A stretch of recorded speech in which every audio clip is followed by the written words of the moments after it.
Have questions about your garage door? I thought you might. Check this out. Hi, David with D&G Garage Doors out here in our warehouse. There's a frequently asked question that we get, can I replace the bottom rubber gasket on my garage door? The answer to that is yes and no. Some of the older doors, like I'd like to show you here, if you want to bring the camera down on this older panel, this is a panel off a door that's about 15 years old. This is the bottom panel, and see how this bottom gasket I'm going to take this plate out of the way. It's a single slide-in unit.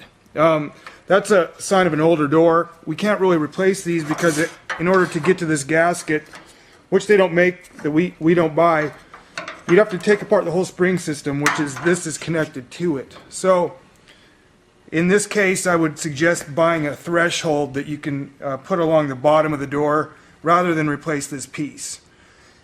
Plus, that means your door is probably pretty old and it's going to be needing to be replaced soon anyway, so why, instead of investing in this, I would just get away from it.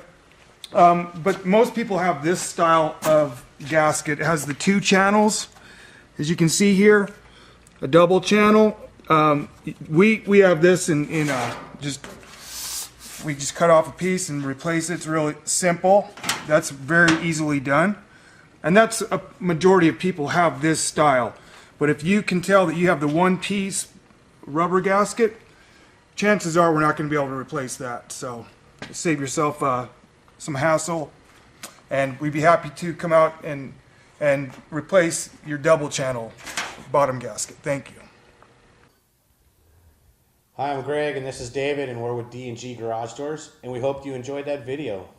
We've got a lot more videos available. Just go to this link right here, if you can see it, and go there now.